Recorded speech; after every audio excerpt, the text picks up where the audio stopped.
Agora a gente tem o Leonardo da Silva Claudiano, prazer revê-lo, Léo.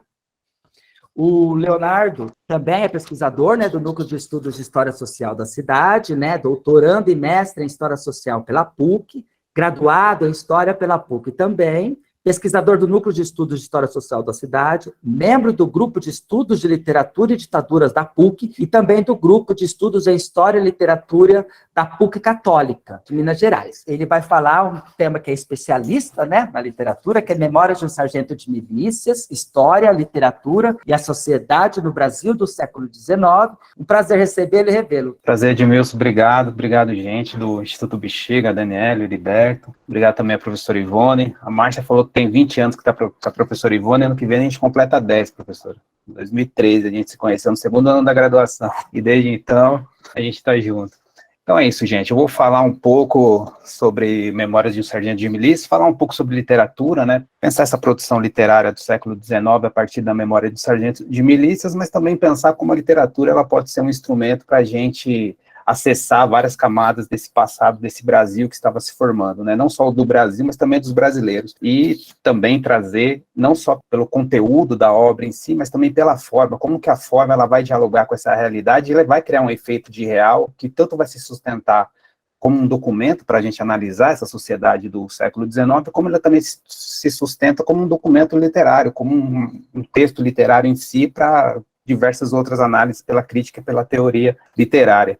E eu quero dizer, assim, falando desse Memória do Sargento de Milícias, que foi uma literatura que a gente acaba fazendo no colegial, eu retomei para essa apresentação, e fazia tempo que eu não tinha uma leitura mais espontânea de um romance, porque geralmente a gente sempre, desde que eu comecei a trabalhar com literatura, né, lá de 2013 ainda, nessa relação com a história, a gente sempre lê o livro pensando em algumas relações que a gente pode fazer para a nossa pesquisa ou para outras pesquisas. E esse livro, apesar de eu relê-lo para montar essa apresentação, tem muitos momentos que ele nos tira um pouco dessa obrigatoriedade da pesquisa, desse rigor da pesquisa, e nos faz entrar nessas aventuras e desventuras também, tanto do Leonardo Pataca, que é o pai, quanto do Leonardo, o filho.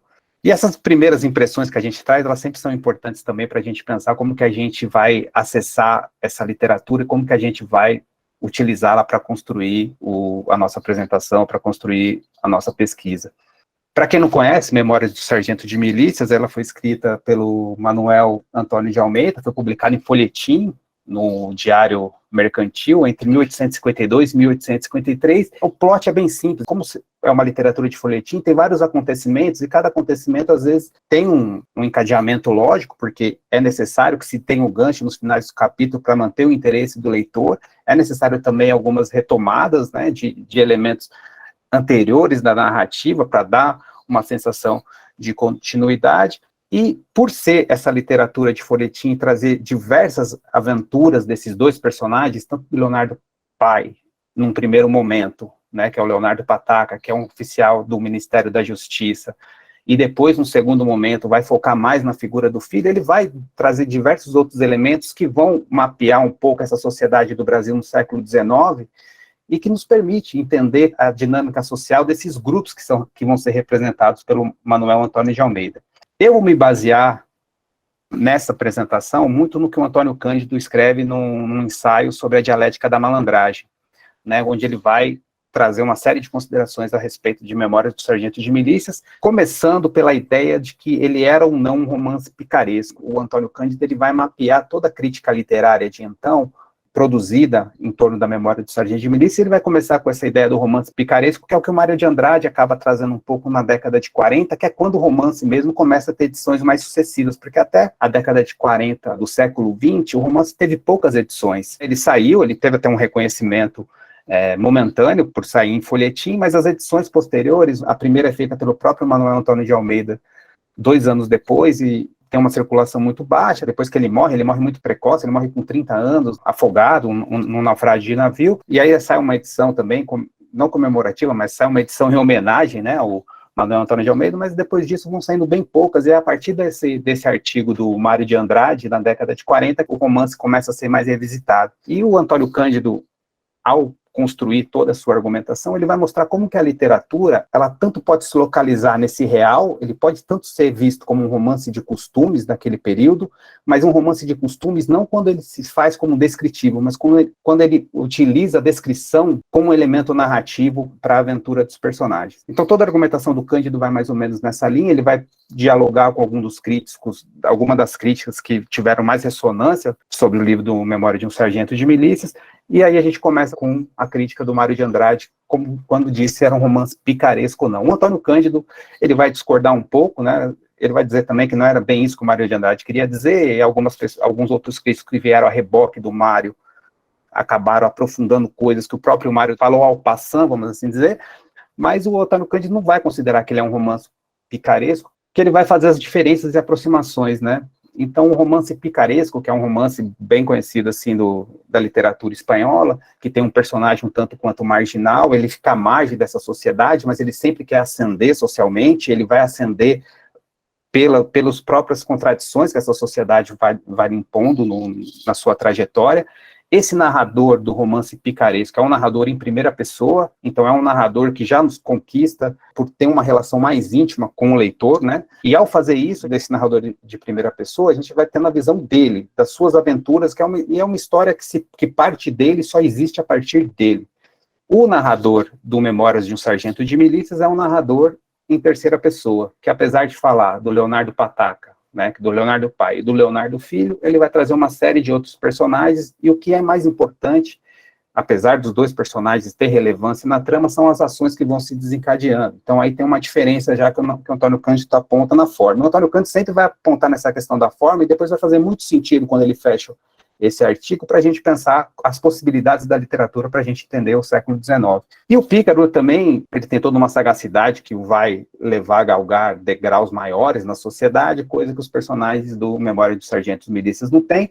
E o Pícaro também, ele vai ter um contato com a realidade, com uma realidade mais crua, ele não tem nenhum tipo de proteção, ele tem que se fazer por ele mesmo, e enquanto o narrador vai contando a sua história, a gente vai justificando, inclusive, os atos ilícitos que ele vai tomando ao longo da sua trajetória. Já no Memória de Sargento de Milícias, esses personagens, tanto o pai quanto o filho, eles fazem parte de uma camada da população que é um tanto quanto marginal, mas hoje a gente pode entender como uma classe média ali daquele Rio de Janeiro, uma classe média baixa. Então são pessoas que, apesar de sofrerem algumas privações, eles têm alguma estabilidade. E estabilidade essas que se devem até à relação que eles vão estabelecendo com outros personagens, principalmente quando fala do filho. E também tem a questão do espaço físico e social, né? Um romance picaresco, a mobilidade do personagem é muito maior, então se permite conhecer a sociedade onde a história se passa como um todo. E o romance do Memórias do Sargento de Milícias já não. O romance do Memórias do Sargento de Milícias é nesse centro do Rio de Janeiro, aí que o Edmilson acabou trazendo nesses mapas. Então ele se passa nesse centro do Rio de Janeiro, ele vai para regiões mais periféricas 2 vezes durante um romance, uma para visitar uma roda de feitiçaria, o Leonardo pai, e o Leonardo filho vai em uma outra para fazer um acampamento com a Vidinha, que acaba sendo um dos seus personagens, um dos seus casos amorosos. Então o Antônio Cândido vai dizer que não se trata de um romance picaresco, e se trata, sim, de um romance malandro. E o Antônio Cândido vai colocar aqui o Leonardo, falando do filho principalmente, é o grande malandro que entra na novelística brasileira, corresponde a certa atmosfera cômica e popularesca de seu tempo. Essa figura do malandro tem algumas referências com essa outra figura picaresca, mas ela está muito mais dissolvida na nossa cultura popular e fazia muito parte dos jornais cômicos daquele tempo. Esse malandro, ele estava muito nos cartoons, ele era utilizado muito nessa crítica de costumes por esses jornais satíricos. E quando o Memórias do Sargento de Milícia sai no Diário Mercantil, ele sai num suplemento chamado A Pacotinha, que é justamente um suplemento satírico, né? É um jornal ligado ao Partido Liberal, na época que saiu era o Partido Conservador que estava no poder. Não vou entrar nas diferenças e semelhanças entre um e outro, mas havia toda ali uma disputa de poder. Então, toda essa crítica aos costumes que se fazia no Pacotinha, pela via satírica do jornalismo, acabou sendo reproduzido um pouco nesse Memória do Sargento de Milícias. Então, é um diálogo muito, muito grande e interessante. Se a gente lê as crônicas ou notas da Pacotinha e comparar com uma Memória do Sargento de Milícias, a gente vai ver várias similaridades, a gente pode intuir como se dão essas relações nesse campo mais popular. E isso vai levar também o Mário de Andrade a dizer, porque uma das críticas ao romance, um dos críticos que escreveu sobre o romance foi o José Veríssimo. E o José Veríssimo dizia que era um romance que ele antecipou o realismo. E o Mário de Andrade vai dizer que ele não antecipou o realismo. O Mário de Andrade vai dizer, pelas palavras do Antônio Cândido, né, por isso, Mário de Andrade estava certo ao dizer que nas memórias não há um realismo no sentido moderno. O que nela se acha é algo mais vasto e temporal, próprio da comicidade popularesca. Então, Antônio Cândido, ao usar essa figura do malandro, ele pega tanto essas características populares, e que são um tanto quanto universais, porque fazem parte de outras literaturas também, e ao localizar no Rio de Janeiro, ele sempre vai trabalhar com essa dinâmica, que o Antônio Cândido trabalha sempre mesmo com da literatura brasileira, da literatura das periferias, que é essa dinâmica entre o localismo, né, e o universal, entre o localismo e o cosmopolitismo, e a figura do malandro, nessa literatura do Memória de Sargento de Milícias, já traz essas questões. E pensando essa antecipação do realismo, o Cândido vai dizer que mais do que antecipar o realismo, ele torna mais complexo o romantismo, porque ele vai um pouco na contramão do que os grandes romances, porque a literatura romântica, não só a literatura, mas se a gente pensar na época do Segundo Reinado, a pintura, o próprio IGH, se tinha um território, mas se precisava do brasileiro, né? Então, a literatura, ela vai contribuir, ela vai trabalhar para a construção desse brasileiro, para um ideal de brasileiro, para um ideal de passado, como a gente vê em Iracema, do José de Alencar, quando a gente vê em outras produções, e esse romance do Memória do Sargento de Milícias vai colocar um ruído nesse romantismo, vai torná-lo mais complexo e mais interessante do que as análises fechadas. Isso daí, né, a proposta do Antônio Cândido, que eu tendo a concordar, sim, porque faz muito sentido. E aí, uma outra questão também que o Antônio Cândido vai falar, que é o romance documentário. Então, esse romance vai refletir o Rio Joanino, porque o romance é escrito em 52 e 53, mas ele vai se referir às aventuras que se passam no tempo do rei. Então, provavelmente, né, entre 1808 e 1821. Então, toda uma série de costumes daquele tempo que permanecem nesse 1852 e 1853, permanecem até hoje, muita coisa do que a gente lê, a gente ri porque a gente se reconhece, a gente só ri da piada que a gente se reconhece, né?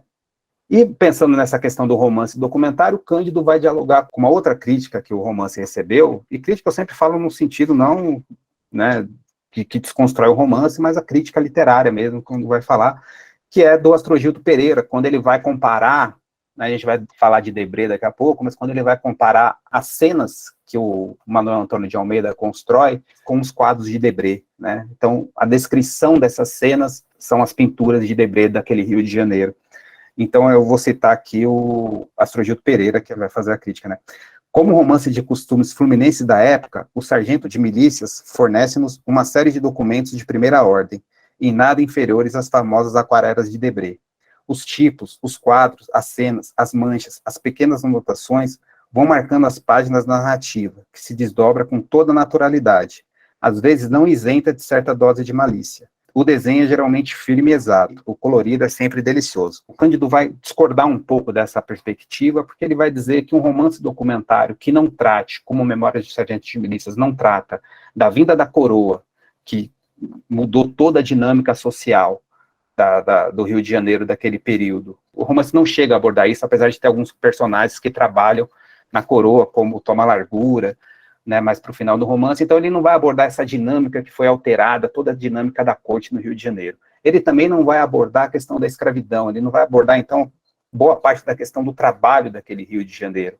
Ele vai se focar na classe média, então ele passa a ser um romance documentário quando ele foca nessa classe média do Rio de Janeiro, assim, essa classe média, os termos que o Antônio Cândido está utilizando, tá, gente? Então, quando ele vai se focar, né, nesses pequenos funcionários públicos, nesses pequenos profissionais liberais também, como o barbeiro, o padre também, tem a figura do padre, tem a figura da igreja também presente no romance. Então, Antônio Cândido vai dizer que, assim, ele é um romance documentário quando ele trata dessas questões. E mais do que tratar dessas questões, não é só trazer a descrição como o romance acaba fazendo na primeira parte, falando do Leonardo Pai, né? O Cândido vai dizer que o interessante da análise literária, quando a gente se debruça na literatura para pegar elementos, não só do texto, mas extratextos, é pensar, e aí falando da Memória do Sargento de Milícias, as três linhas que o Manuel Antônio de Almeida vai utilizar. A primeira que é a descritiva dos costumes, e isso vai aparecer muito na primeira parte do romance, aparece na segunda também, mas na primeira ela fica muito mais evidente, essa crônica de costumes, a descrição das procissões, a descrição desses elementos de feitiçaria. A segunda é a narrativa, como que a narrativa desses personagens, como que a ação e os personagens vão aparecer no texto do Manuel Antônio de Almeida. E a terceira são os comentários desse narrador onisciente, né, desse narrador em terceira pessoa, que serão comentários, ora sarcásticos, serão comentários de uma ironia um pouco mais fina, mas às vezes serão comentários também muito superficiais. A grande sensação de realidade que se dá, a grande perspectiva que se pode pegar para analisar na sociedade do Rio de Janeiro daquele período, por meio da literatura, surge quando o Manuel Antônio de Almeida consegue, em cada capítulo, tornar orgânico esses três elementos, diluir a descrição na narração e no comentário do narrador, que ele vai falar que isso acontece muito mais a partir das aventuras do Leonardo Filho. E realmente, quando a gente lê, a gente percebe, né? Quando chega no Leonardo Filho, o romance se torna muito mais interessante. O fato descritivo, quando o Manuel Antônio de Almeida não consegue intercalar esses três elementos de uma forma orgânica, fica como uma justaposição. Então, essa descrição dos costumes, esses quadros de Debré, surgem mais como uma curiosidade do que como uma articulação histórica, como uma articulação social, né? Então, a descrição só funciona para efeitos de realidade dentro da narração. E aí ele vai citar alguns exemplos, né? O Caboclo do Mangue é um exemplo maravilhoso. O pai era um funcionário da justiça, é traído pela cigana, e ele vai no Caboclo do Mangue para tentar voltar com a cigana, e vem os comentários do narrador, e vem a descrição dos costumes, e tem toda essa ação da narrativa. Ali, sim, a gente fica imerso na história e consegue tirar uma série de representações daquele período. Quando ele descreve somente a prostituição, como experiência de leitura, também fica um pouco mais cansativo, mas também não deixa de ser um retrato daquele Rio de Janeiro. Então, para o Cândido, é um romance documentário, situado num espaço, situado num tempo e situado numa classe. E tem um porquê de ser situado numa classe também, que é a grande sacada do Antônio Cândido, que ele vai trazer, que é essa dialética da ordem e da desordem, que é o que vai resumir esse artigo mesmo, que é a dialética da malandragem.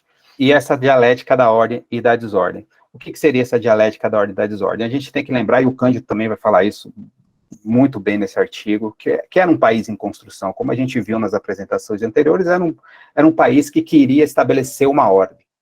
E, ao estabelecer essa ordem, ele era sediado constantemente pela desordem. Isso não significa que essa desordem é corruptiva dessa ordem. Isso significa que a gente pensar que a ordem, ela também vai atender um determinado grupo, vai preservar determinados privilégios, vai estabelecer outras relações e excluir uma série de pessoas desse novo elemento de ordem. Então, essa desordem, às vezes, ela não é simplesmente corruptiva, ela é subversiva na tentativa dessas pessoas viverem nessa nova sociedade que está se construindo.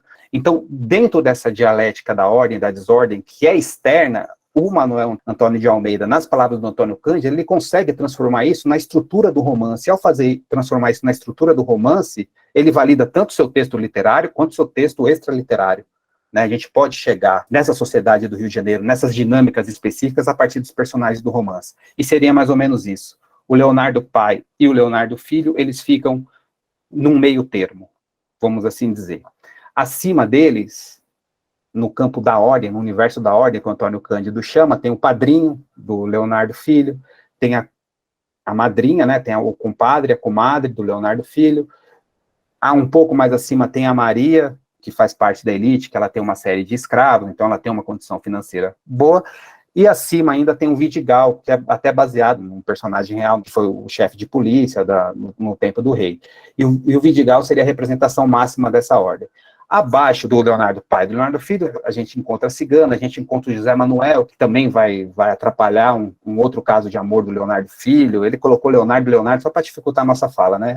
E também tem a Vidinha, enfim, tem uma série de outros personagens que vão andar mais marginais. O Leonardo pai e o Leonardo filho, eles vão transitar entre esses dois mundos, eles vão ser ora atraídos por um polo, ora atraídos por outros, à medida que a ação avança. Então, se a gente pensar, por exemplo, no Leonardo filho, em determinado momento, ele se apaixona pela Luizinha, que faz parte da ordem. E ele também não trabalhava, não fazia muita coisa, então ele também é um elemento de desordem. Esse elemento de desordem, o Vidigal, o chefe de polícia, que vai ser esse elemento da ordem, vai o prender. E ao prendê-lo, ele o joga ainda mais para a desordem, mas ao mesmo tempo, ou retorna para a ordem. Pode parecer tudo muito confuso, mas é justamente o borramento dessas fronteiras que o Manuel Antônio de Almeida faz com seus personagens, essa transição constante entre ordem e desordem de todos eles, inclusive do Vidigal, todos transitam pela ordem e pela desordem, é representativo da sociedade daquele momento, daquele país que se forma entre o lícito, e o Antônio Cândido diz, né, entre esse vazio que se forma entre o lícito e entre o ilícito, não só pelo conteúdo da obra, mas pela forma da obra, por essa estrutura narrativa de ordem e desordem, dessa dialética da malandragem, a gente consegue falar dessa sociedade, de um segmento social desse Brasil do século XIX, e ao fazer isso, o Cândido, ele nos municia de um outro olhar para pensar outras literaturas em outros períodos também, para enriquecer essa nossa relação entre história, literatura e sociedade. É isso, gente. Espero que tenha ficado claro e espero que tenha ficado em ordem, né? E essa é a minha bibliografia.